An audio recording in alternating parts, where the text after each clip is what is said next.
All functional words would have a weight of 0.6.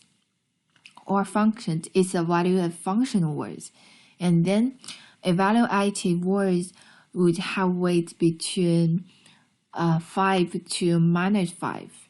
And then natural words would have a weight of 1. So every word has its values.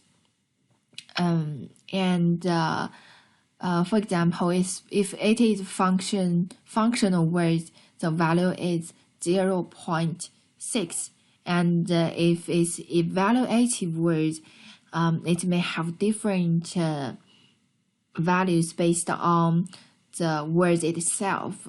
And if it's not evaluative words, it's natural words, it will have, all of the natural words will have the value of 1. And words enter into relationships with other words. This in turn from phrases or clauses that form sentences that form text. The proposed solution is that we need to be looking at different levels of text. Firstly, keywords and anagrams, sentences text, and corpus of text. The solution, this software tries to implement its multi-level sentiment analysis. And here we introduce 2 levels, sentence level. Multiply word scores, then divide the sentence weight by the total number of words to give the sentence mean, which decides whether the sentence is positive or negative. So that means we have the value of each word, and we add the value together to get the whole sentence sentiment. And next, test value. Use a total added score for test orientation. So this is similar to sentence level. And next part is linguistic and semantic problems. First, it is a noisy nature of the large corpora. It can be due to aspects such as typographic and spelling errors. For example, we look at the spelling errors. Actually, that a lot of different spelling errors of one word actually, and we could think about that in such a large corpora that may include so many words, and even if half of the words has spelling errors, that be a large noisy here in this corpora. And next, informal language and abbreviations, and among other things. So the noisy may turn out to be very troublesome when the corpus is not cleaned. So the first challenge of this corpus to do the sentiment analysis is to clean the data, clean the like spelling errors or something like this. And we could look at the examples here of very delay, a week, a test, a day. They need to change them to the right form. And next is idiomatic nature of language. This means some sentiment, some values are not given to a word. It can be given to a group of words. And that means the group of words can express a certain positive or negative sentiment instead of only a word. And this is very important process to analyze the patient narratives. And in this part, something like the thousands, billions, this kind of frequency of the use of intensive fears in the corpus should be taken into consideration. So the authors find 169 different kinds of intensive fears, and to give its related value, give its considerable value of this kind of intensive fears. Here is an example of the one word can have different value in different sentence. The example is light. And light and hour, or light at the end of the tunnel, that is natural meanings. And also the light in the female toilet. But show the NHS in a very bad light, the issue had come to light. So the meaning of light is very different in different sentences. So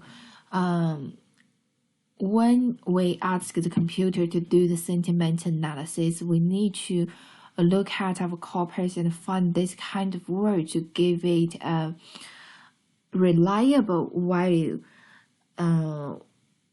in different sentence, in different situation. If there are some words that are very special, we have talked about this the word. We still have some words have its certain sentiment in this kind of corpus, like the words cancer, stroke, pain, infection, that we can consider the word as positive in this context.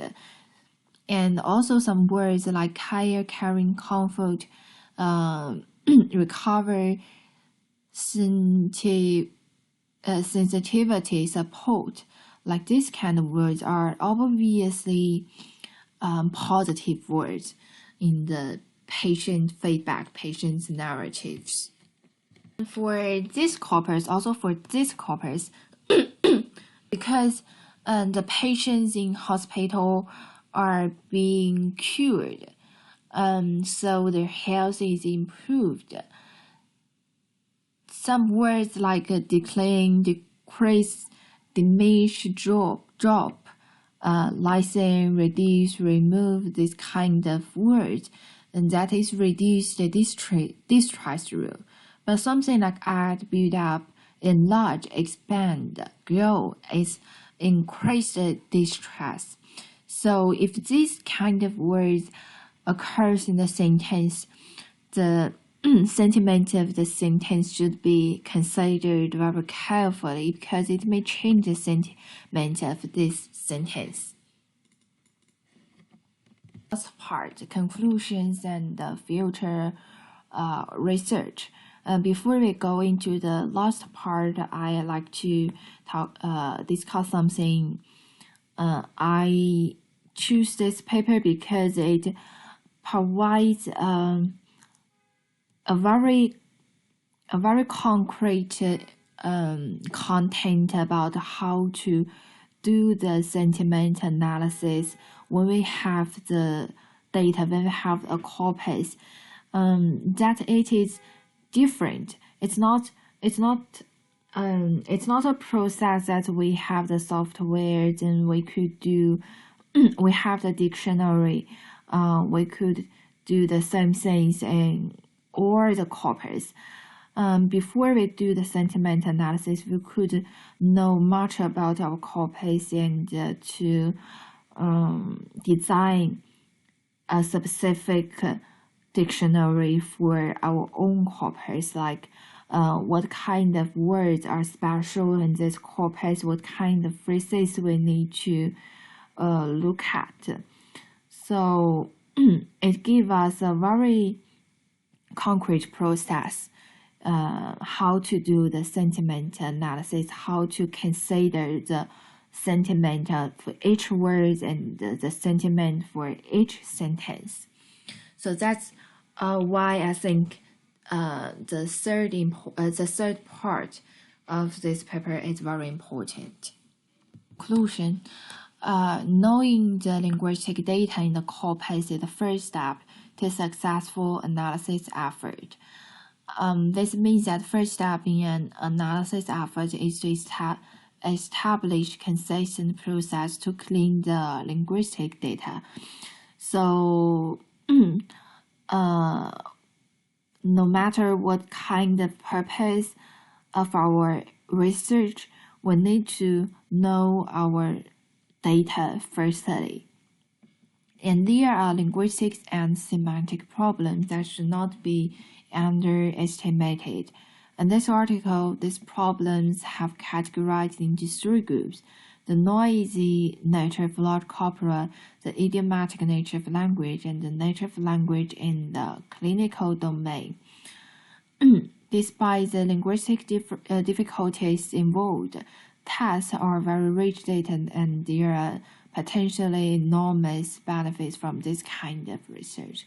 So this paper is about the clinical domain about the patient's narratives. So if we conduct another research, the problems may be categorized into this kind of three groups: the noisy nature of large corpora, the idiomatic nature of language, and the nature of language in your domain. And lastly, for fine-grained sentiment analysis on the sentence and sub-sentence level, words, word phrases, and sentences need to be analyzed. To achieve better modeling of compositional sentiment, we need to look at all levels, including whole tests and batches of tests. So this paper, so the author of this paper have known their data very well, so that they could analyze the data well and provide very specific suggestions about analyzing the data and to how to do the sentiment analysis. Okay, that's all of my presentation. Thanks.